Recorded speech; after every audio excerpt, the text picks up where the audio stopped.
João, bem-vindo às Conversas do Adamastor. E antes da gente começar, eu explico porque é que surgiu esta ideia. Eu tive 30 anos fora de Portugal, saí em 1995 e voltei em 2025. E houve umas pessoas que me disseram assim, olha, tu perdeste 30 anos da história deste país e porque é que eu comecei a falar em criação e distribuição de valor, portanto, no país, e sei, pá, fala com pessoas que criaram valor neste país. Portanto, a seleção do Adamastor, depois o nome da Adamastor, portanto, como a gente sabe, os portugueses sabem, o Adamastor é aquele que arrisca, é aquele que vai rumo ao desconhecido e que tem a audácia de orar, de fazer do cabo das tormentas um cabo da boa esperança e com isso, portanto, consegue desafiar o status quo e criar valor. E, portanto, tu foste uma das pessoas. Eu começo sempre com a mesma pergunta e respondo de uma forma sumária. Quem é o João Manso Neto? Em primeiro lugar, é uma honra a escolha, não é? Sou uma pessoa relativamente normal. Vejo-me sobretudo como uma pessoa que trabalha, que acredita na importância da continuidade das coisas. Não sou uma pessoa de andar a mudar de uma coisa para a outra. Acredito, mantenho, faço o melhor que sei e é um bocado isso. Portanto, agora dedico-me às coisas. Eu não acredito em coisas que nascem por golpes de gênio. Exige muito. Tudo que se tenta fazer alguma coisa exige muito trabalho e dedicação. João, olha, o que eu vou seguir é um bocadinho... Tu tens uma história de vida incrível. Poucas pessoas, eu penso em Portugal, têm uma história... E é isso que tu dizes, pá. Tu, onde estiveste, criaste valor e quando sentiste que não criavas valor, vieste embora, não é? Portanto, e eu acho isso notável. E, portanto, faço um bocadinho aqui um historial teu. Epá, tu começas no BPA, não é? Portanto, conta... E para as gerações mais novas, as pessoas já não sabem o que é o BPA. Portanto, assim, de uma forma... Tu licencias-te, onde é que te licencias, vais para o BPA, o que é que tu fazes no BPA e depois explica um bocadinho a história e a importância do BPA que o BPA teve no sistema financeiro português. Eu acabei o curso, tipo em julho. Onde é que tu fizeste o curso? No ISEG. No ISEG, na altura. Instituto de Economia. E comecei a trabalhar no BPA em agosto do mesmo ano. Em Lisboa ou no Porto? Em Lisboa. E porquê que fui para o BPA? Porque eu gostava de macroeconomia. E o BPA era muito conhecido por umas revistas que fazia, na altura, dirigidas pelo Dr. Cadilho, onde esteve também o Carlos Costa, o Carlos Tavares. E, portanto, o BPA e o Banco de Portugal, para mim, eram referências da ciência económica em Portugal.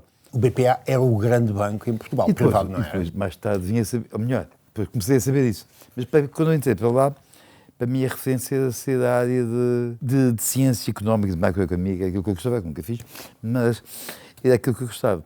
Acabei de entrei para o BPA, portanto tive essa possibilidade, mais ou menos boas notas de curso, entrei para o BPA logo a seguir, e dentro do BPA estive até ser comprado pelo BCP.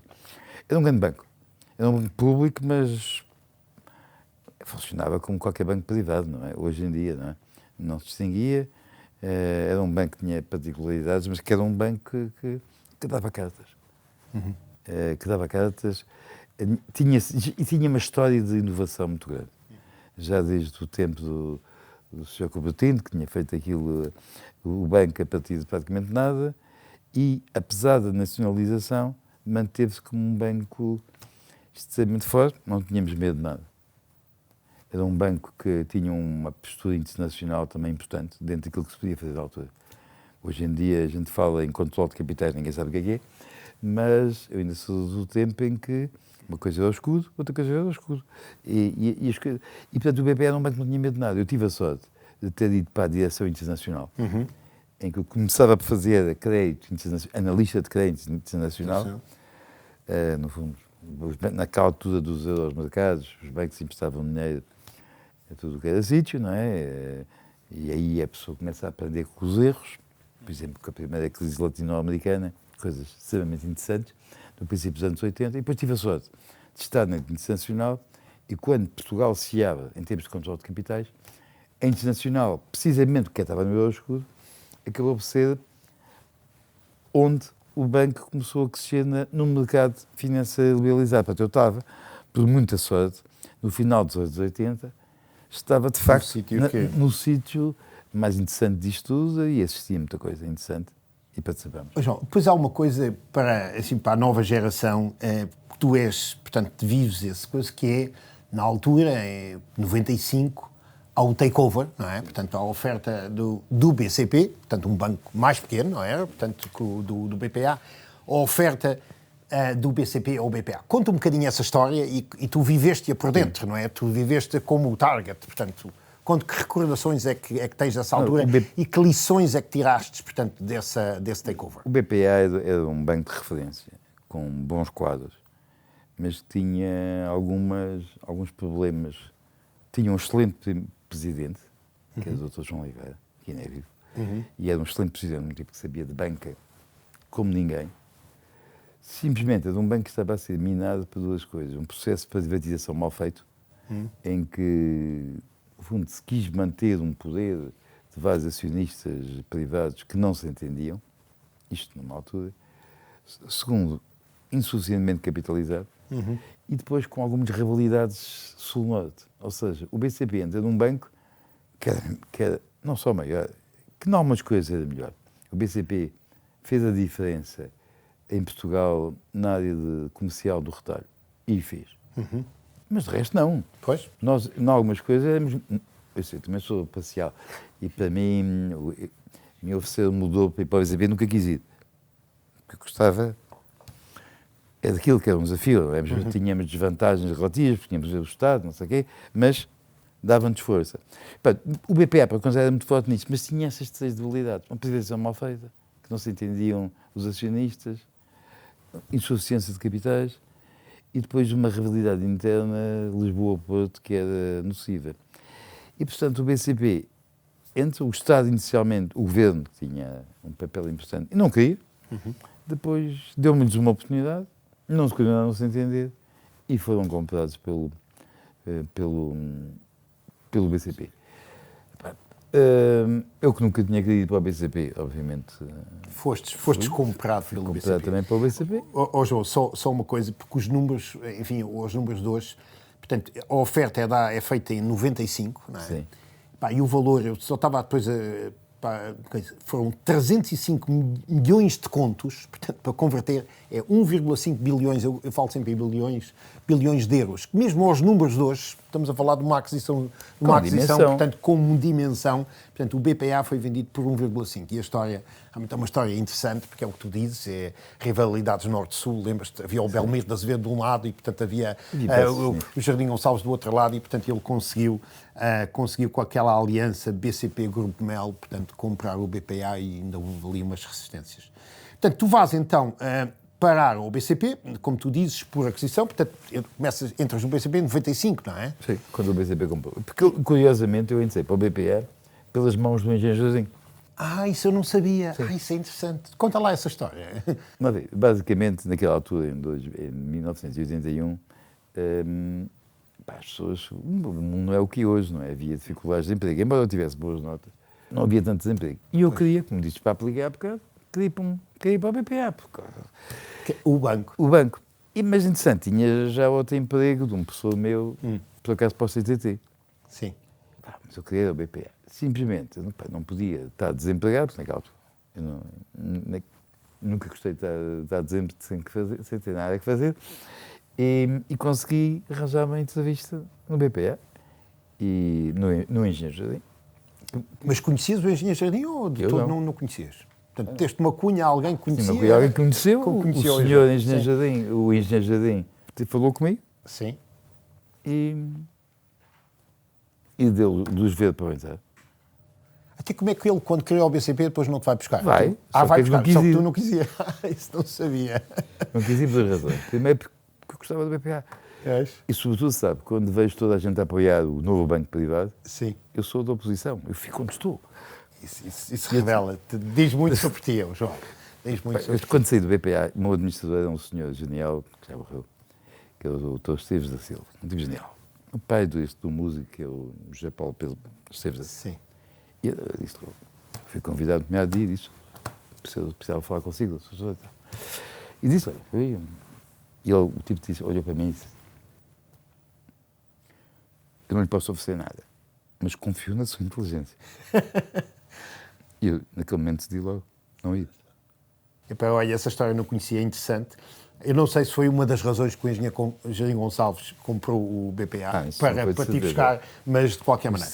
E depois conta, tu estás no BCP de 95 até 2002 e tens ali umas funções, portanto, importantes. Por acaso há ali uma coisa que coincidimos, tu depois és administrador do BCP Investimentos, eu trabalhei numa coisa que foi antes, também por aquisição, também fui para o BCP por aquisição, uma coisa que era a CISF, enfim, que depois resultou no BCP Investimentos, mas tu tens uma série de funções e inclusive vais para a Polónia. Conta um bocadinho o que é que tu fizeste nesses 7 anos. Quando o BCP comprou o BPA, sim.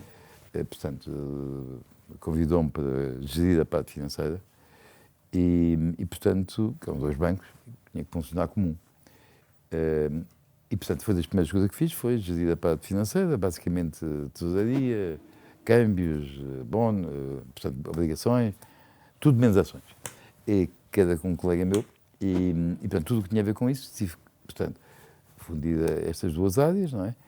Que é uma fusão não meramente numa mudança também de mercado, porque em 95, em 98 começou o euro. Portanto, já era um mundo financeiro que ia mudar muito depressa. Claro. Toda uma atividade em que os bancos portugueses tinham uma vantagem comparativa, tinha a ver com o escudo, e se ia desaparecer tudo. Portanto, a fusão teve de ocorrer dentro deste ano, para ficar nessas responsabilidades, a partir de certa altura, já estava a ficar um bocado de fado da parte financeira. Era uma opção, era um vício. Pois. E então, manifestei vontade de mudar, e na altura o BCP ofereceu-me uma responsabilidade que eu gostei muito de fazer, que era diretor de grandes empresas. E depois acabei por voltar para a parte financeira, quando o BCP comprou, mas a certa altura já estava um bocado fado disto. E uma coisa que também tem a ver com o meu passado, que no BPA, houve uma altura que tive para ir para diretor adjunto da Sucursal de Paris. Pois. E não fui, porque o presidente da altura me promoveu e fiquei cá. Passei para diretor adjunto, na altura tinha 20 e tal anos, era uma promoção, mas fiquei sempre com aquela vontade de...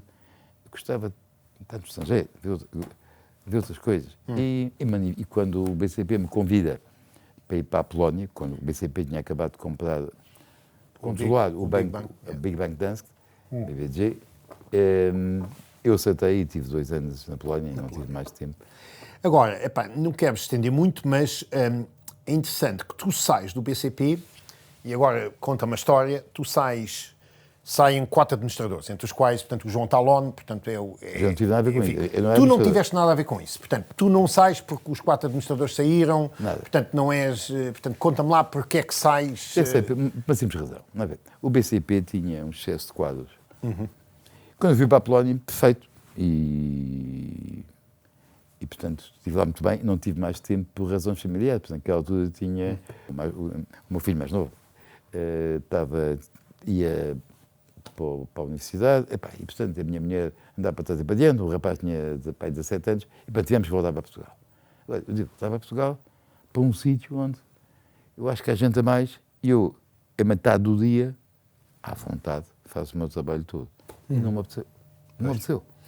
E então, aí cometi o erro profissional mais grave da minha vida. Já lá vamos. Mas conta-me lá, tu sais antes desta mudança na administração ou depois? Durante, alguns saíram antes, outros saíram depois, mas não teve nada. Não teve nada a ver. Portanto, não é dizer assim, eu tinha uma referência com o Talon ou com coisas... O amigo do... Sim, eram amigos todos. Ainda hoje tenho relação com o Talon, de vez em quando. O Pedro Lima Monteiro. Sim, mas não teve nada a ver. Portanto, é uma questão puramente pessoal. Porque não estava a haver aqui uma coisa que me desafiasse intelectualmente. Estou a ver. Portanto, e havia muita gente, portanto, para o mesmo poleiro e tu achaste que não era para ti. Portanto, não é porque uma vez que não és promovido a administrador, portanto, não tem nada a ver. Nem é como o engenheiro Talon, embora ele no coisa, havia coisas que ele não estava a gostar e, portanto, não tive nada a ver com isso. Não tive nada. Digo mais, se eu soubesse que o BCP ia ter a seguir as dificuldades que teve, eu não tinha saído. Interessante. Já agora uma coisa, o João, tu estás de 95, e corrijo-me se as datas não estão certas, tu estás de 95 até 2002, isto foi os melhores anos do PCP em termos de criação de valor. Coincidência ou não, quando tu sais, há, portanto, enfim, o stock price, portanto, transmite, portanto, o valor, é uma distribuição de valor contínua até enfim, até o último aumento de capital. Eu não sei quantos aumentos de capitais é que tu fizeste nos 7 anos que tivestes, mas depois da tua saída, uma vez fiz as contas, é um número verdadeiramente assustador de aumentos de capital que o BCP teve. Portanto, ao longo da sua existência, portanto, há aqui uma história interessante de criação de valor e depois de distribuição de valor, mas estamos a falar de, enfim, de valores Sim, muito mas não foi grandes. por isso que eu saí. Mas não foi por isso. Portanto, Muito sinceramente. Tu sais... Portanto, eu lembro quando saí, falei com o Dr. Beck, que eu gostava Sim. bastante, e ele disse-me, pá, você faz falta, e, eu já me tinha comprometido, mas eu disse, pá, se vai haver dificuldades, devia ficar aqui, mas já me tinha comprometido. Então diz-me lá, tu antecipaste e depois fazes um erro. Tu dizes, nas tuas palavras, fazes um erro. Porquê é que é um erro? Tu sais para... Sai para o BPN, porque eu queria fazer uma coisa onde tivesse, poder criar um projeto, ou melhor, poder contribuir efetivamente para a criação de um projeto. E naquela altura deram-me algumas boas referências da administração do Presidente. Confesso, achei que eu hei de conseguir, se alguma coisa vier mal eu consigo fazer bem, mas não consegui. E não fiz, se calhar, portanto, era um banco onde eu não podia estar. E fiquei lá ainda uns 9 meses, ou coisa do estilo, mas foi um erro. Pois. Mas tu, de alguma maneira, antecipas o que depois a história de... Aliás, portanto, eu ao fim de 15 dias, 3 semanas, tinha feito o diagnóstico. Tinhas feito o diagnóstico. E escrevi, e está no processo. Mas não fiz para escrever no processo, fiz porque sou todo, isto tem que fazer isto, está bem, toda a coisa, escreveu, toda a coisa, vamos fazer. Enfim, não vamos hoje falar nisso. Não vamos falar do Banco Mas diz-me uma coisa, este podcast é muito ouvido por malta nova. Há alguma lição que tu tenhas tirado e que... Sim, tem que se fazer uma due diligence. Não se pode ser tão crente. Eu acreditei e tal, li umas coisas e tal, do que ele me contou, li umas entrevistas e umas coisas, tive uma ou outra referência, mas não fiz uma due diligence a sério. Não fiz. E a pessoa tem que fazer. Certo? Um bom conselho. E diz-me uma coisa, portanto, vaza depois, como é que é? Quando vais para a EDP logo a seguir, como é que... Sim, mas aí foi... Eu como disse há bocado, eu acabei o curso em julho de 1981, comecei a trabalhar no BPA em agosto de 1982, de 81. Eu sempre trabalhei na banca. Pois. E para mim pergunta, além de banca, eu dava aulas na faculdade. Onde é que estavas? Cidade Nova. Fiz lá o mestrado em Economia e depois... Sabes que eu agora uma das coisas que faço, além das conversas de uma história e outras coisas, foi criei uma cadeira na Nova SB, no mestrado, é uma cadeira de mestrado, hoje dei mal, que chama-se o nome é muito pomposo, chama-se Investment Philosophies, mas o que eu digo é assim, é tudo o que eu gostaria que me tivessem ensinado nos mestrados que fiz, estás a ver, na Católica, no INSEAD, na New York University, e que nunca ninguém me ensinou, mas se me tivessem ensinado tinham-me poupado tantas asneiras que eu fiz a seguir. Estás a ver? Portanto, mas de facto, eu sempre fui da banca, não é? Sim. Nunca me pensei fora da banca, até que em 2020, eu já tinha decidido sair do BPN, não é? Obviamente. O engenheiro Talon, que era o presidente da Comissão Executiva, disse-me assim, não sei, quando estava no banco, no BCP, no BPA, que conseguiu fazer a transição do mercado fechado, do tal mercado do escudo regulamentar, para o mercado aberto. Nós, na EDP, vamos ter que passar do regime de comprador único para um regime de mercado. Se você fez isto na banca, venha fazer para a eletricidade. Eu conversa, está bem, muito obrigado pelo convite e tal. Não fazia a mínima tensão de aceitar. Só que, se calhar é diferente, tem que se calhar não ter medo. Pois. E assim foi. Eu fui para a EDP, percebia nada de eletricidade, mas nada de nada, mas eu gostava do Talon, do BCP. Do João. É do BCP, sim. não é BPA, é BCP. Sim. E eu gostava dele e disse, se calhar vou aceitar. E aceitei. E assim foi. E a partir daí comecei, foi puramente por acaso. Nunca passou pela cabeça. E depois, mais tarde, vieram-me convidar outra vez para ir para a banca. Mas naquela altura já não... E tu já estavas... Já estava noutra. Epá, e tu estás 18 anos na EDP, não é? Foi de 2003 2021, não é? a 21. 21. 18 anos. 18 anos na EDP. Eu tenho poucos empregos, não é? Pois, que a minha vida é muito fantástica, não é? Mas tens uma história de Este vida... é o meu terceiro, tirando aquele erro dos 10 meses, é o meu terceiro emprego. Pois, porque o BPA, BCP considera só um, não é? Portanto, foste comprar. Não é? Mas, João, e diz-me uma coisa. O que é que tu fazes? Começas por fazer na EDP, eu quero chegar até às renováveis, mas, portanto, tu antes das renováveis, quais são as tuas diversas funções, portanto, na EDP? Bem, para começar, eu tinha uma função, que era criar, transformar a EDP que vendia a REN numa EDP que geria portfólio de mercado. Eu não percebia nada de eletricidade. E então, a primeira coisa que fiz, entre outras coisas, foi estar, um mês ou coisa do género, em que estava o dia inteiro com os vários funcionários para perceber o que eles faziam, para começar a perceber. E ler as coisas, mas não muito complicadas, mas ler as coisas para perceber. E portanto, a minha função era esta. Só para mim, isto. Para mim, às alturas, isto, ao fim de meia hora, estou a brincar. Acaba de não ser... Entretanto, diria que a transformação do setor elétrico passava por duas coisas. Uma parte que era gerir a energia de mercado, o que já estava disponível, e, por outro lado, passar dos COMEX, dos PPAs, para os COMEX.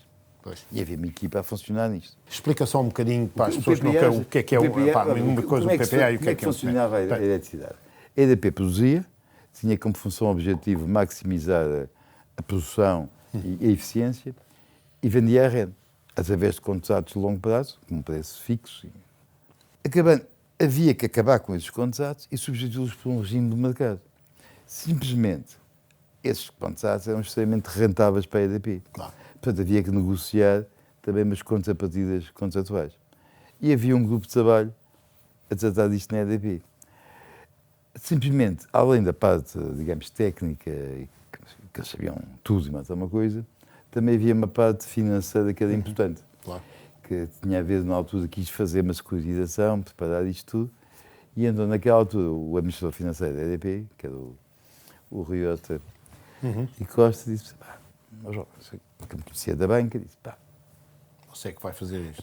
Dê aqui, integre o grupo de trabalho, que eu não era o chefe do grupo de trabalho, integre o grupo de trabalho e para introduzir esta vertente. Portanto, eu acabei por continuar com a gestão da energia, que sempre tive enquanto estive na EDP, ao longo dos 8 anos, mas começar a também pegar nessa história Era diretor, eu era um dos diretores gerais da transição pós-Comex. Portanto, acabei por fazer isto porque foi necessário introduzir no grupo de trabalho uma cultura financeira que eu tinha, não é? Que as outras pessoas sabiam de tudo mais, menos disto. E, portanto, comecei a relação com os bancos, para mim era relativamente mais fácil, bancos internacionais, claro, que eu não conhecia de parte nenhuma, mas a linguagem era a mesma, e foi mais ou menos isso que comecei por aí. Depois, quando o Talon sai, e a administração do Talon, veio o António Mexia, que já me conhecia, tinha sido meu assistente na universidade. Interessante, não sabia. Na Católica. Que cadeira que era? Era uma cadeira em que ele era assistente do Braga de Macedo. Sim. Foi meu professor, o Braga de Macedo. E, portanto, eu era um curso para a graduação. Sim. E foi com o que eu não mexia, mas vamos a mexer. Deve tentar a ver quem é que... E então convidou-me. E como eu estava na gestão de energia, e na altura, entretanto, aqui um salto, que essa altura tinha a gestão de energia e os COMEX. Depois houve aqui em Portugal e em Espanha, mudou o governo, não sei o que mais, isto não andava. E então fui para a Espanha para a frente da Hidrocantábrica, convidado pelo Talon, onde aí tive que gerir uma empresa de eletricidade em Espanha. E, portanto, quando o Mexia vem, portanto, eu tinha essa experiência, estava em Espanha e convidam-me para a administração. Como eu tinha a parte espanhola, fiquei com a parte espanhola clássica, não tinha renováveis, era clássica, era casão, distribuição, comercial. Foi uma experiência fantástica, me permitiu. Eu em Portugal estava mais contido à produção, trading. Em Espanha tive que mexer com tudo. Portanto, naquela altura passei a ter a produção clássica e mantive Espanha, não é?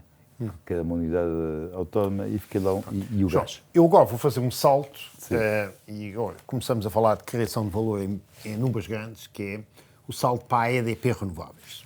Eu fui acionista da EDP Renováveis, enfim, durante quase toda a vida, mas, portanto, fui o IPO. E, curiosamente, conta lá um bocadinho da história, tu não és o CEO da EDP Renováveis quando ela vem para o mercado, não é? Portanto, não eras uma coisa. Portanto, era a tua colega, conta um bocadinho a história. E se eu disser assim, pá, qual é que foi das melhores transações que se fez em Portugal? E eu, Horizon, explico um bocadinho, foi a coisa que modificou a EDP para sempre. Aliás, parecia uma estátua, o engenheiro Talon, não é? O Dónio Mexia, tens razão. Portanto, porque há realmente uma aquisição que modifica completamente. Eu pensava, por acaso, que tinha sido começado pelo coisa. Então, o Talon começou como... eu pensava, mas conta um bocadinho essa história e isso é que permite depois, não é? Portanto, quantifica um bocado essa aquisição nos Estados Unidos e depois o que se transformou na EDP Renováveis, que foi, sem dúvida, o grande motor de criação de valor. Mas conta um bocado essa história e como é que tu vais lá parar depois à EDP Renováveis. Qual é que é a história das renováveis na EDP? A primeira pessoa que teve um papel importante na EDP, nas renováveis, foi o Talon ainda. Pois. E qual foi a grande coisa que ele fez? Tirou as renováveis debaixo da EDP Produção. Pois. Que altura que uma polémica, mas ele... Se estamos aqui a falar de centrais a carvão e a gás, quem quer saber da porcaria das renováveis que tem um EBITDA para aí zero. E ele autonomiza.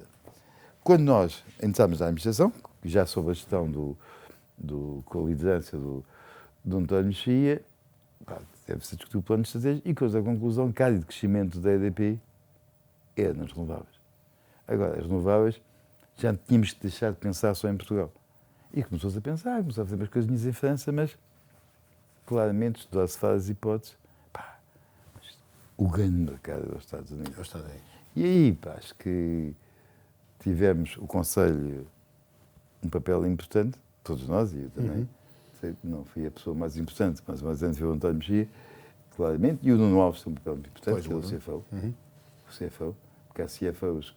Portanto, não foi o João, o Talon, na época Talon, que é identificado o ativo ou que é... Não, que nada de todo, não é? Portanto, o Talon teve a brilhante ideia de autonomizar. De autonomizar, mas não, olha, não sabia disso. A partir daí começámos a crescer, com algumas aquisições. Sim. Comprámos 2 portfólios em Espanha. A Genesa, não era? Não, a Genesa veio com a Cantábrica. Veio com a Cantábrica, portanto. Esse já lá estava. Mas isso é que quando o Talon comprou a Cantábrica, veio por arrasto a Genesa. Mas veio por arrasto. E a Genesa, na altura, era uma empresa, tinha algum vento, mas grande parte tinha era cogerações. Certo.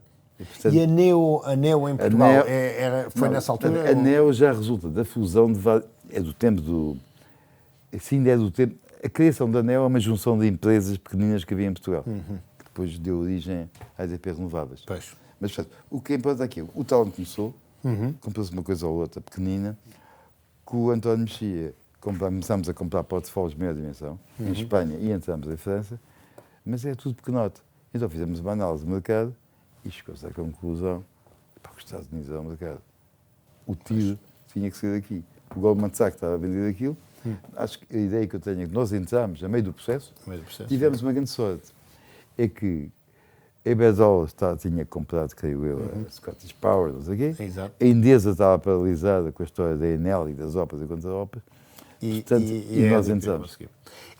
Só para dar assim às pessoas uma coisa, o deal, eu lembro na altura, isto foi mais de 2 bilhões de euros, não foi? Portanto, não dólares, desculpe, 2 bilhões de dólares, portanto, a compra, o que é uma aquisição, portanto, fabulosa, não é?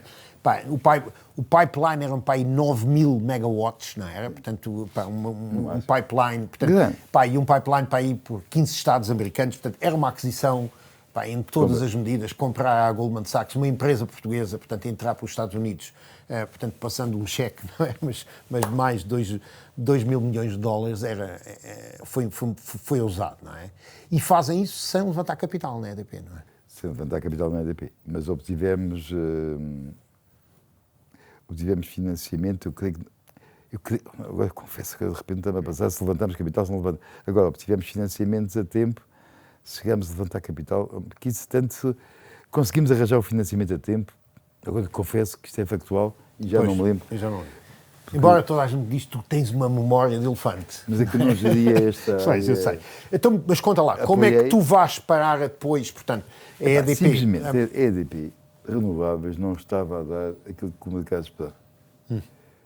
Por algumas questões de culpa própria e outras de culpa alheia. O Obama, a gente esperava que o Obama revolucionasse os Estados Unidos, não conseguiu.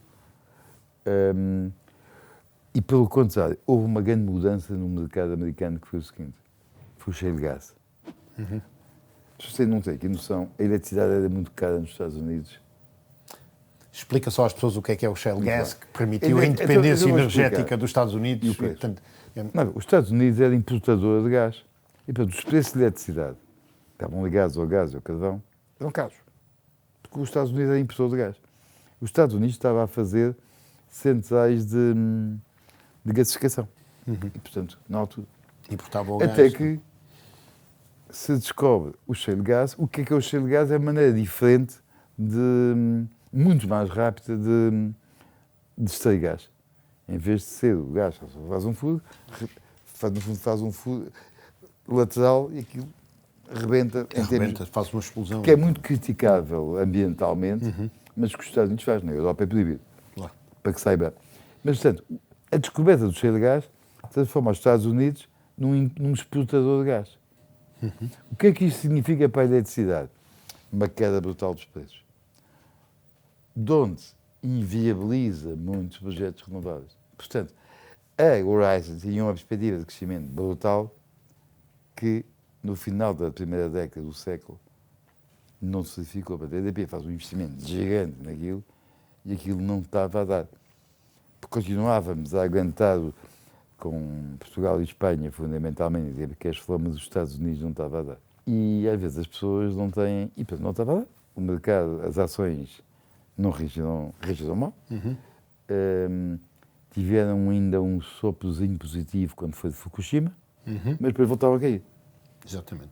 Portanto, eu lembro que quando entrei nas renováveis, aquela história estava abaixo de 4. Deixa-me contar essa parte da história e vai-me corrigir. Porque eu fui ao IPO, aquilo foi feito a 8 euros, ainda me lembro, aquilo foi mais ou menos no mid of the range, portanto, foi feito a 8 euros. As ações depois praticamente caem logo. Portanto, não é praticamente. Estão anos... Nunca, nem no dia seguinte subir. Nem no dia. Portanto, estão ali sempre, portanto, a cair. Acontece isso com o mercado, portanto, que tu acabaste de contar, tipo uma pressão enorme. Epá, vocês não estão a fazer o delivery, não estão a depois. Enfim, não era imputável tudo ao management, não é? Portanto, não era tudo imputável ao management. Conversa de preços relativos que é brutal. Exatamente. Portanto, e a ação, como tu dizes, chega mesmo a descer abaixo de 4. Portanto, IPO a 8 e abaixo de 4. Mas só para termos assim uma noção, quando o IPO é feito a 8, isto valia mais ou menos 7 bilhões de euros, a EDP. E se nós vamos ver os ativos que foram comprados, houve ali uma geração, portanto o IPO é muito bem feito, não é? É muito bem feito e levanta-se dinheiro, portanto há novo dinheiro que entra na EDP que permitiu depois um crescimento grande. Diz-me uma coisa, porquê é que és tu escolhido para ires para a EDPR? Portanto, que era uma empresa que estava cotada... Eu só vou para a EDPR quando ela está cotada. Eu sei, mas porquê é que és tu e não é... Porque o António Mexia disse, isto assim não vai dar, tens de estudar a volta a isto. Disse, Tu entras para a EDPR em 2000 e... Como executivo. Já eras não no executivo. Eu sempre estive muito ligado à EDPR, porque como a EDPR era Portugal e Espanha, e eu era o responsável por Espanha, eu sempre fui da comissão executiva, não é executiva, não, fui sempre do Conselho de Administração, para ter uma área que eu acompanhava muito. A EDPR, sempre acompanhei, não tinha funções executivas. Portanto, quando o António Mexia me convidou, não sei, acertei logo, não tinha... Isso é 2011. 11. 2011. Portanto, em 2011 quando os chineses tu vais para... Quando entra os chineses. Não foi um chinês que nomearam todo. Ainda te lembras quando é que, por acaso, tu vais para aí com o preço abaixo de 4, não é? O preço... chega abaixo de 4. Chega abaixo de 4. Pois. Que eu comecei a fazer roadshows, como tinha feito na minha vida, e chega abaixo de 4. Achei bem Basto 4. Se calhar tivemos reuniões nessa altura, com certeza. Portanto, Realmente. e Basto 4 a dar assim, quem tinha comprado a 8, de certeza que a Basto 4 não estava contente. Não estava é? contente. Mas havia muito mercado, mas havia muito de coisa. Qual foi a questão? O que é que eu acho que fiz diferente? Foi aproveitar o que lá estava. Eu lembro que uma pessoa, que já não interessa quem foi, já para cá, e que me disse assim, quando é que se vê livro dos Estados Unidos? Deixa-me ver. Vou ver. É que nós nem precisamos. Nos Estados Unidos tínhamos tido outro, antes de mim, outro percalço. É que a pessoa já me diz que compra plataforma, ativos e tal, e equipa. Os gajos foram-se todos embora. Pois. Os americanos que lá estavam de origem Foram-se todos embora. Que é o normal, não é? Portanto, faz mas foram. Bom, mas a coisa que eu fiz foi perceber as várias geografias e perceber. E às vezes a pessoa tem. Pensámos também, há umas áreas que temos de diversificar e não sei o quê. E eu lembro que o que me deu o clique foi uma vez numa reunião da nossa Comissão Executiva da Unidade, estávamos a discutir um projeto para o Uruguai. Então, o Uruguai é um país arrumadinho, que até arrendava. O responsável dos Estados Unidos disse-me assim, para que é perder tempo, porque 60 megawatts no Uruguai e temos aqui os Estados Unidos. Obviamente o gajo era totalmente faccioso, mas fez-me um clique. Vamos olhar para isto a sério. Claro. E vamos pensar da seguinte maneira. Os ativos históricos têm uma carga. Têm um custo histórico, dado. Mas nós pensamos em termos marginais. Isto já passa a ser diferente. E então passamos a ter uma posição na política de crescimento dos Estados Unidos procurando ativos marginalmente rentáveis. Não estar obcecado, para ali, naquele, ali, estou a perder dinheiro. Bem, porque os ativos, para aqui da por cima a EDP tínhamos um histórico, um take-or-pay de turbinas com avestas, em que os preços ficaram fixos e, como disse há bocado, os preços estavam boleia baixa, aquilo dificilmente saía. E, portanto, comecei a apostar, disse, vamos pensar em termos marginais, porque está. Vamos olhar para a frente, novos projetos, não sei o quê, e os outros, vamos ter calma, que as turbinas vão baixar, isto equilibra, e foi assim que a gente fez. Ou seja, apostei nos Estados Unidos, claramente apostei nos Estados Unidos, alterei o plano de negócios totalmente. O crescimento em novas geografias passou por ser uma coisa relativamente marginal. E apostei claramente nos Estados Unidos, e isso nos permitiu aguentar, porque isto não foi só sucesso. Naquela altura tive umas dores de cabeça gigantes com a regulação em Espanha, que era o maior mercado, o nosso melhor mercado. O mercado era a Espanha, não era só. Os gajos mudaram a regulação. E apanhaste ali por tabela. Recordo-me bem disso. Negociar e João, mas só para se ter uma ideia, e aqui é o Adamastor que entra, o teu primeiro, eu acho que é o grande home run, e tu protagonizas isso. Vamos supor, portanto, a ação, o IPO a 8, vem realmente a 4, mas quando tu entras, está ali à roda de 5, e isto vai até 25. Portanto, sim, estamos a. Já não foi comigo. Mas tu sais em 2020, não é? Sim. 2020. Portanto, em 2020, eu estou a olhar aqui, em 2020 a ação chega. Portanto, em 2021 a ação chega a 25. Sim. E em 2020 está acima dos 20. Portanto, há aqui uma multiplicação 4 vezes. Sim. Obviamente, não é só. Portanto, há também aqui uma conjuntura de mercado, não é? Mas há uma visão, portanto, como tu explicaste, há uma estratégia deliberada de querer apostar mais nos Estados Unidos, querer apostar mais coisas. O que é que tu recordas? Quer dizer, quais é que foram, conforme a gente fala, portanto, de que a aquisição da Horizon foi a grande diferença? Quais são as 2 ou 3 decisões que tu tomaste Uma foi esta, de afetar o plano. Sim. A segunda, muito importante, a EDP tinha problemas de endividamento. E como é que eu crescia? Com os problemas de endividamento na mãe. Eu não tinha, a EDP é que tinha. Não estava a ver emprestar a mim. Portanto, como é que a gente resolvia isto? Eu chegava ao pé do... Para mim, qualquer investimento era um massacre convencer. Ou seja, qual foi a segunda grande decisão? Foi o asset rotation. Claro. No fundo, na altura, inicialmente, venda de minorias e depois, mais tarde, venda de maiorias. ou de integralidade. Geravas o valor e reinvestias com mais esse valor.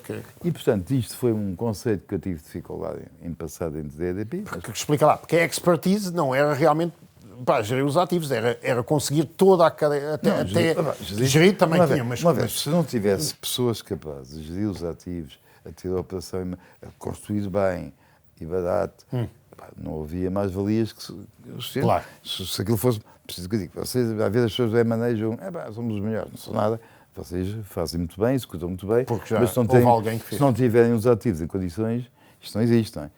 Mas, portanto, a segunda grande decisão foi esta, foi entrar na gestão de dados que permitiu à EDP Renováveis. Portanto, essa asset rotation permitiu-me triplicar o nível de investimentos e de crescimento por ano. Eu, quando entrei para lá, o objetivo era crescer com 200 megawatts por ano. Nada. Vocês estavam a fazer quantos megawatts por ano nessa altura? Chegávamos aos 200 quando eu entrei. Pois. E com porcarias de ativos. E alguns, uns melhores que outros, mas porque isto é a Europa, é tudo muito engraçado, mas são coisas mais pequenas, sabe? Claro. E 50 megawatts, 60 megawatts, 20 megawatts, o volume é dos Estados Unidos.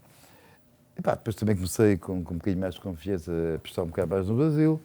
Nós já lá estávamos com uma operação pequeniníssima no Rio Grande do Sul, mas o grande movimento foi Estados Unidos em primeiro lugar, em segundo lugar, a rotação de ativos. Sim. Essas foram as grandes necessidades. E depois, contar com as pessoas que lá estavam. Isso para mim, dizia, não estar aqui a trazer craques, não preciso, tenho que jogar com as pessoas que cá estão, e fui sendo capaz de...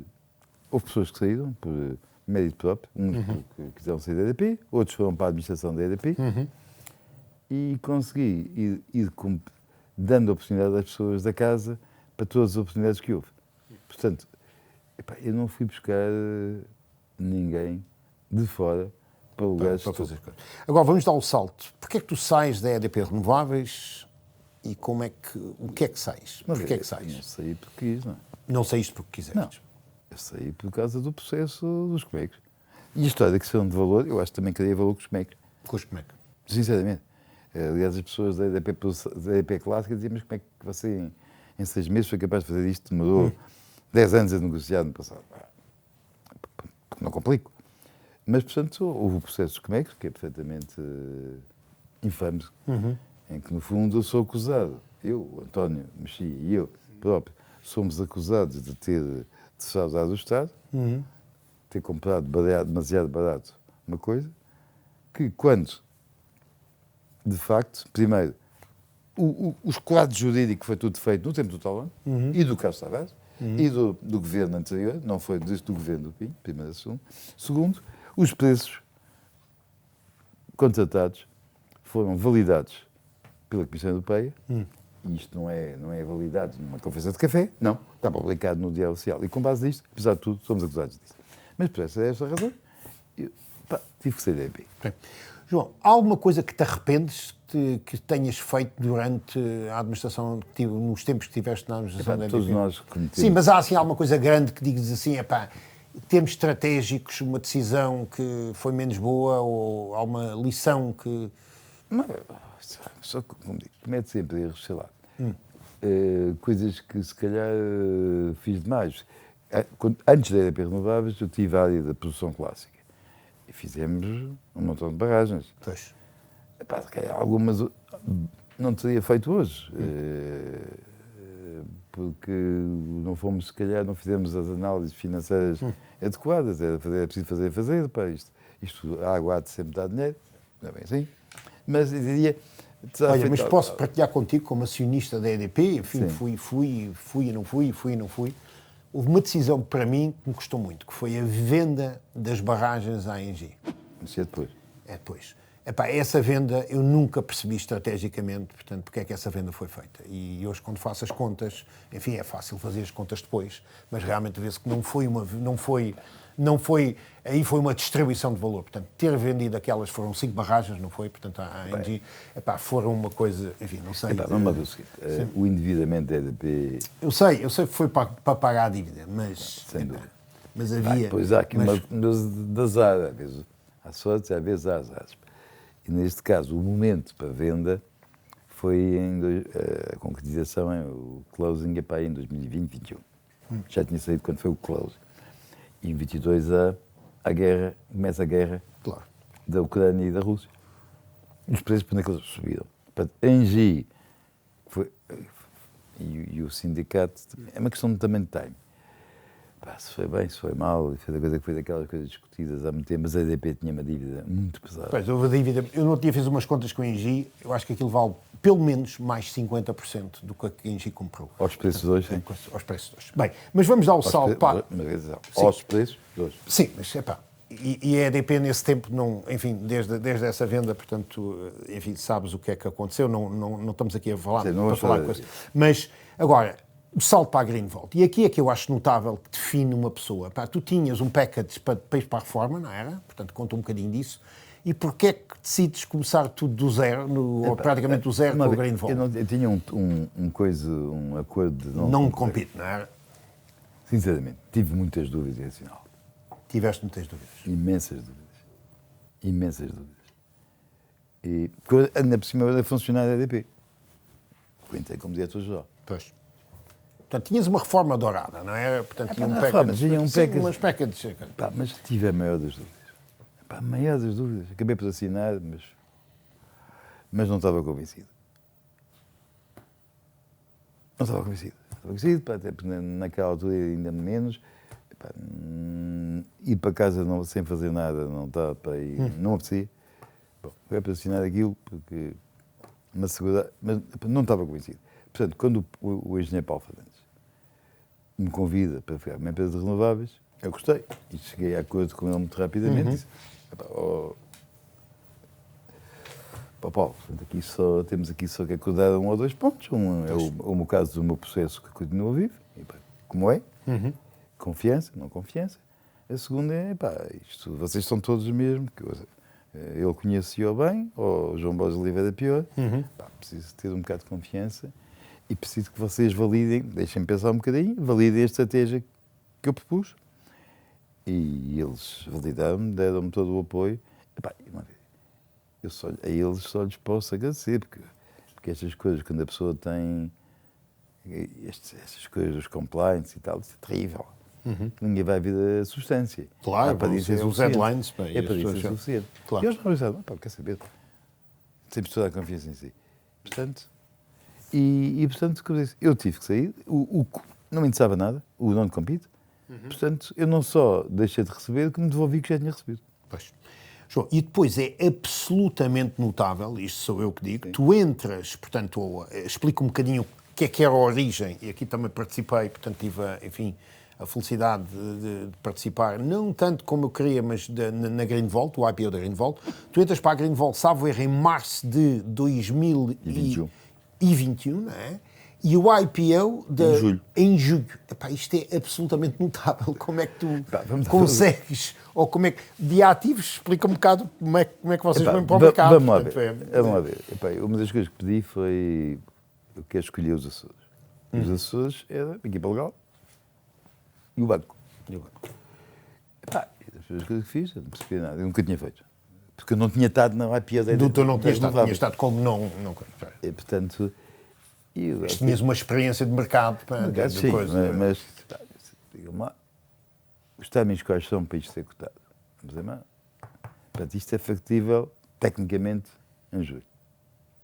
Também é para fazer. Então vamos pôr-nos a fazer. E aí criámos uma equipa pequeníssima, não é? O Ricardo, não sei o quê, 4 ou 5 pessoas, e é para fazer. E conseguimos. O mercado foi simpático. Nós tínhamos de sólido, tínhamos a biomassa, que apesar de tudo... Era as 5 centrais, as 5 centrais da biomassa. O resto, as pessoas, não só acreditavam em mim, que eu também meti no aumento de capital, em simultâneo, a integração de um developer polaco, que eu conhecia da EDP Renováveis. Portanto, consegui criar uma história com alguma consistência. Era a Viridium, não era? Viridium. Mas que a biomassa, mais a Viridium, e para as pessoas. E apresentei uma história com consistência, mas era uma história em que eu acreditava totalmente. Não é daquelas coisas que os bancos me fizeram e eu depois adaptei. Não. Uma história, esta história, e o mercado reagiu bem. Ou seja, tecnicamente, isto dá para fazer. Segundo, vamos avançar. E terceiro, estas coisas não são fáceis, eu avanço para o mercado sem ter isto tomado firme. Os meus acionistas metiam um terço, mais ou menos. Foi bom. Mas eu tinha 100 milhões de euros para ir buscar. João, deixa-me entrar eu e corrijo-me. Epá, tu tens uma coragem, e aqui se vê o Adamastor, não é? Aqui se vê o tipo que se mete, não sabe se há um cabo das tremendas e ele não sabe o que é se há ligação para o outro lado ou não. Tu fazes o IPO em julho de 2021. Lembras-te que em julho de 2021 a Acciona Energia queria vir para o mercado, não é? E estava tudo nervoso, porque não havia, estamos a falar de uma situação de mercado que não era já não era favorável. Vocês recordam que tinham um price range de 4,25 a 5, não era? Sim. E vocês saem pelo mínimo do price range. Mas tudo mesmo assim dizem assim, pá, mesmo que os espanhóis não consigam, eu avanço para a frente e seja o que Deus quiser. E aqui acontece exatamente o contrário que aconteceu no IPO da EDP Renováveis. Vocês nunca tocaram depois no preço do IPO. Ou seja, vocês estiveram sempre acima daquele preço do IPO. O que é uma coisa notável. Como tu dizes, o que tu tinhas eram 5 centrais de biomassa, uma aquisição da Polónia, ainda não tinhas UK, ainda comprámos na altura. Compraram na altura, portanto, mas não era coisa.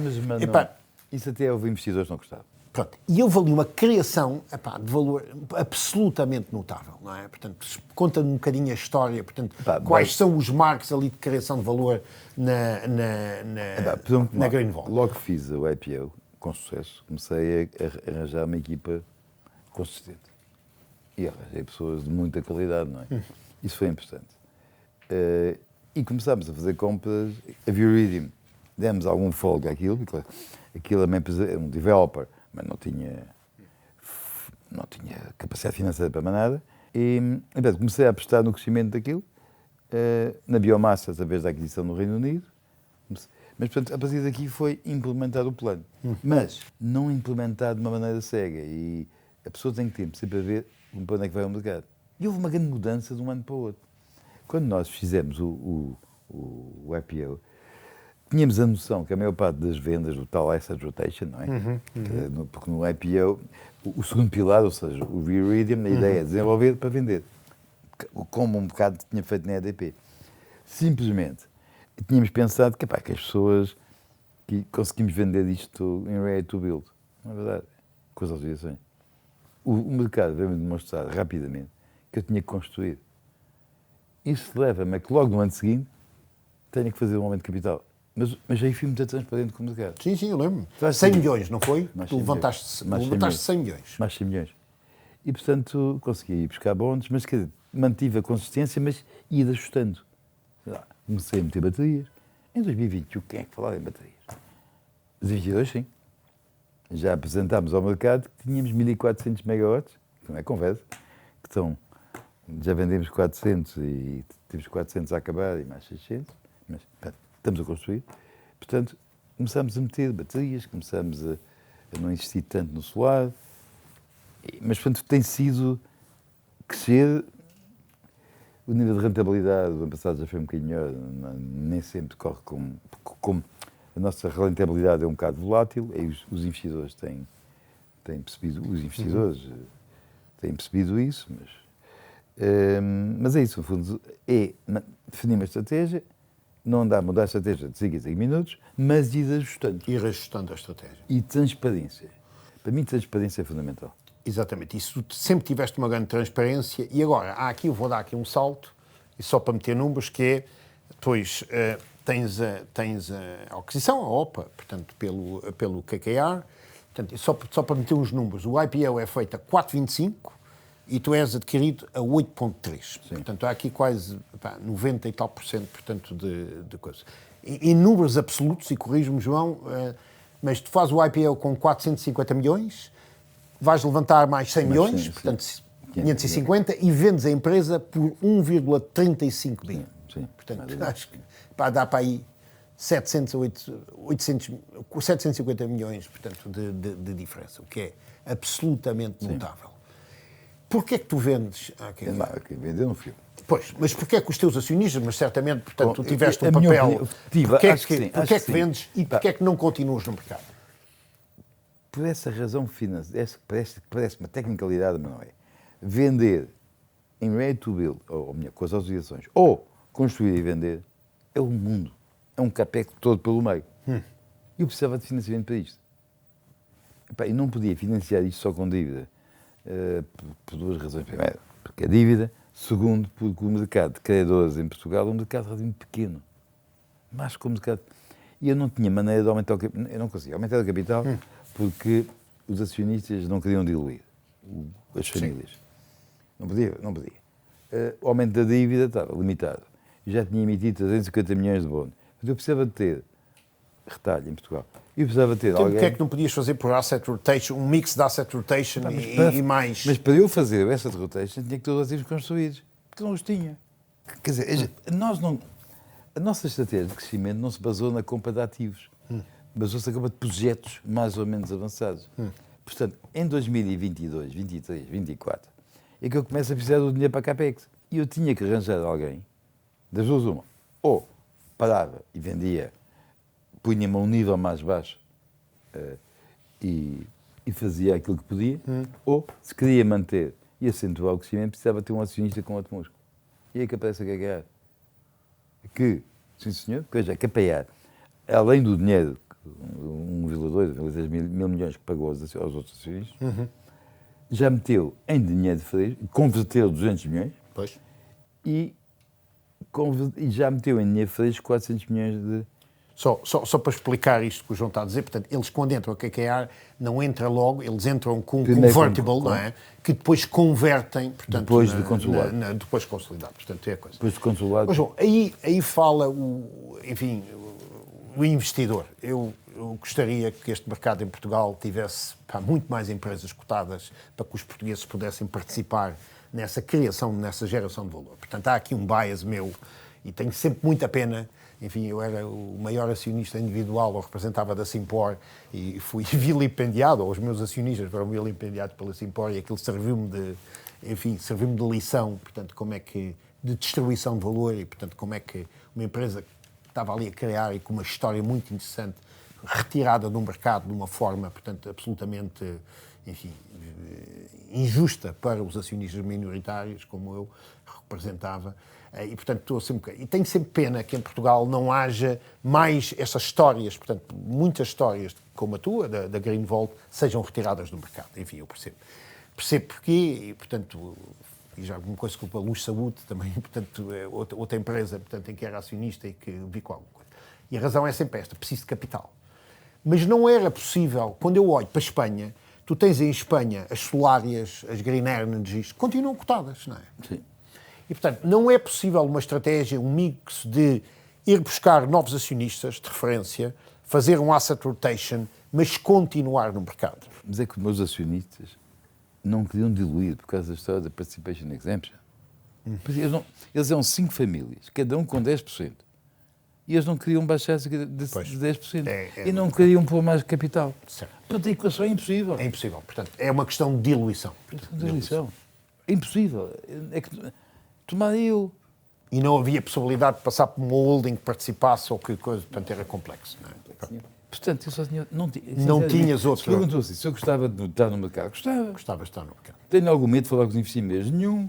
Até gostava. E quando eu olho a evolução, tu realmente és retirado no mercado numa altura, enfim, até complicada, mas depois, obviamente, com a guerra do Irão, todas estas empresas que estão cotadas, portanto, estes independent power producers, têm tido one run.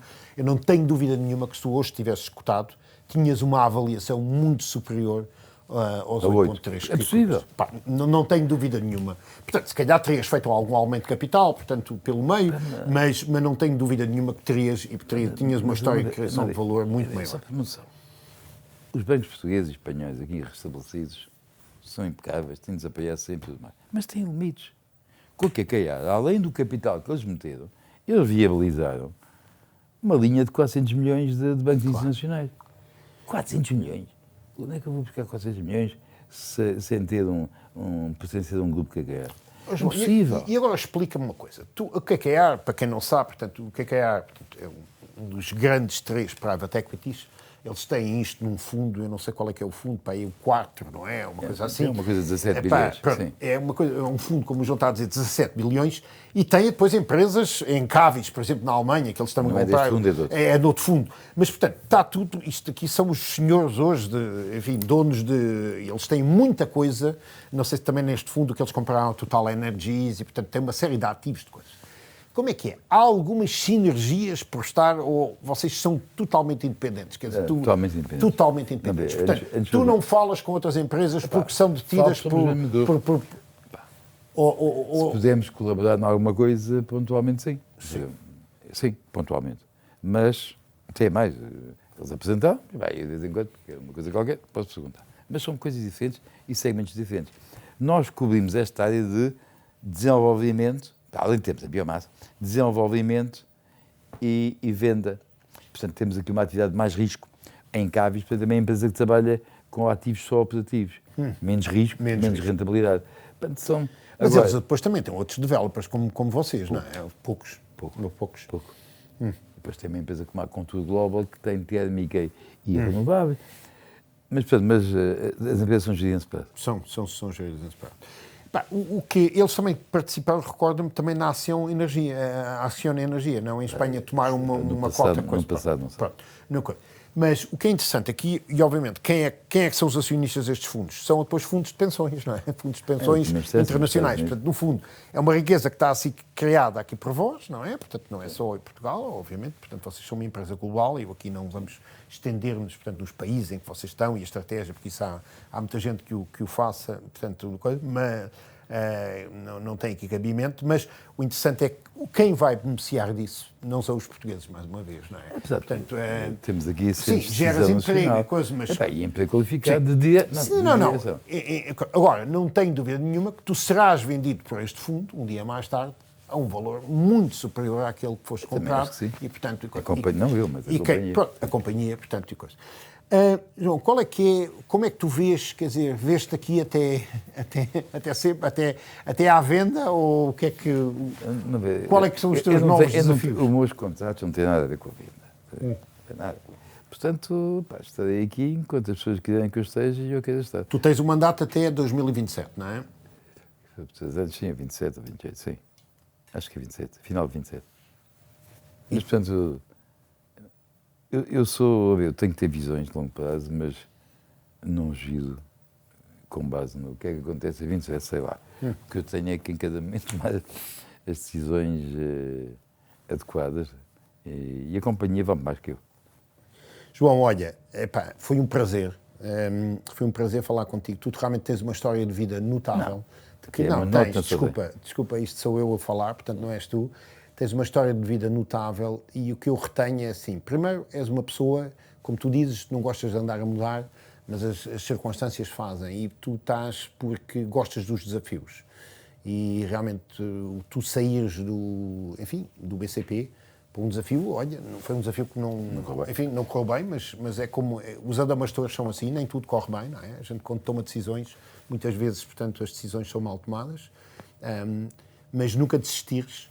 O que agradeço-te o valor que tu geraste, portanto, sobretudo com a EDP Renováveis, tu fizeste ali um trabalho notável. Enfim, na Greenvolt a história não está acabada. E um dia gostava de te ver outra vez no mercado, porque eu, como sabe, eu acredito no capitalismo popular, ou seja, acredito que é interessante, seria muito interessante que este país tivesse muito mais empresas cotadas, muito mais empresas em que os, enfim, acionistas portugueses e estrangeiros pudessem participar e que, no fundo, a geração de valor, não fosse, portanto, capitalizada em fundos, enfim, tem toda a legitimidade, mas que os portugueses não subscrevem, e fosse, portanto, empresas, portanto, que estivessem aqui no mercado de capitais. É verdade, temos que ser realistas, mas se houver uma política, e tu sabes, tu viveste na Polónia, não é? Como tu sabes, na Polónia, todas as empresas estrangeiras, a Biedronka que é a única exceção, têm que ter um free float no mercado polaco, não é? Portanto, e os polacos reservam-se, e sabes que tiveste lá a gerir um banco do BCP que tinha free float, não é? Portanto, e que todos eles têm. Portanto, isso também é uma política, há uma política, portanto, enfim, que poderia gerar mais esse capitalismo popular. Mas neste caso concreto, eu gosto do mercado, eu nunca tinha trabalhado no mercado até às renováveis. E gosto, não tenho problema nenhum. Todos os resultados trimestrais, que fazer mais chatice, não é? Eu ouvi os investidores, para mim não é chatice, gosto. Mas temos que ser realistas. E sem dinheiro, isto não funciona. Isto é preciso organização, é preciso estratégia, é preciso pessoas, é preciso dinheiro. Porque sem dinheiro, uma empresa como a nossa, capital intensiva, duramente capital intensivo, pá, sabes para isto? Uma porcaria de uma turbina por megawatt, 1.500.000, 1.600.000. Se fosse solar, uns 600, 700, 1.000 euros. João, Um projeto. Nós estamos a construir isso. Na Roménia, 500 megawatts. 500 megawatts é 1 bilhão. Pá, isto te dá 70% de projeto de finance. Pois, só faltam 300 milhões. Pá, isto é dinheiro. 300 milhões é muito dinheiro. Embora haja há fundos, não é? Portanto, há formas de depois, portanto, de se fazer. Só de uma coisa, nunca faltou dinheiro, isto como investidor, uma pessoa que teve 35 anos no mercado e ainda está no mercado, nunca faltou dinheiro para boas ideias e para boa gestão. Vamos ver o seguinte, é verdade, nos Estados Unidos será mais verdade, mas é e não é. Não há falta de dinheiro, só que há falta de dinheiro para as áreas mais arriscadas dos projetos. Ainda ontem, porque tive um seminário em que falei, a Europa, muitas vezes, tanto para as renováveis, disponibiliza muitos fundos. Mas se a gente for ver com atenção, o que o BEI faz é a mesma coisa que os bancos comerciais fazem, ou seja, claro. Se eu tiver um projeto com um comprador, com o capital todo, com o CAPEX todo garantido, qualquer gajo me financia, e o BEI também. Mas o que é que isso me interessa? Qual é a minha dificuldade? A minha dificuldade é que quando está um operador, um developer com um projeto em dificuldades, eu chego lá e banco, compro. Ou quando eu tenho que fazer o desenvolvimento do projeto até ter o projeto de finance montado. Aí é que eu preciso. Eu preciso de capital. Para cobrir as áreas de maior risco. Portanto, é preciso que nós não temos. E mesmo na Europa não há... O que nós estamos a ver hoje na Europa, empresas tipo Greenvolt, não é tipo espacial, imensas, empresas grandes, com muitos problemas financeiros. Porque não aguentaram isto. Porque o dinheiro não é só haver. Tem que haver na altura própria. Se eu disser assim, essa de rotation, mais o projeto de finance paga-me o CAPEX todo. Na calma. Em termos acumulados, tem que lá chegar. Porque o mundo não vive de acumulados, vive do instantâneo. Eu tenho que fazer um CAPEX, diz o dinheiro agora, não é depois. E essas dificuldades não podem ser esquecidas. Não é? Isso é a minha cultura financeira.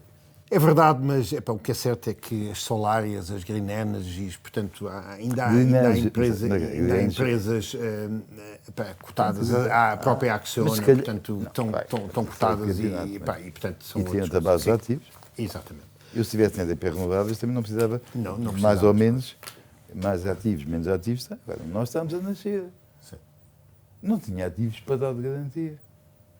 João, olha, foi um verdadeiro prazer. A gente, enfim, as conversas são como coisas vão-se é fácil, a gente não dá pela passagem do tempo, mas tu realmente és um adamastor notável, pelo valor que criaste, não só na EDP Renováveis, como agora na Greenvolt, e ainda tenho esperança que um dia vamos voltar a ver outra vez no mercado. Portanto, não tenho nada contra o mercado, mas tem que ser realista. Muito obrigado, João. Tá? Muito obrigado.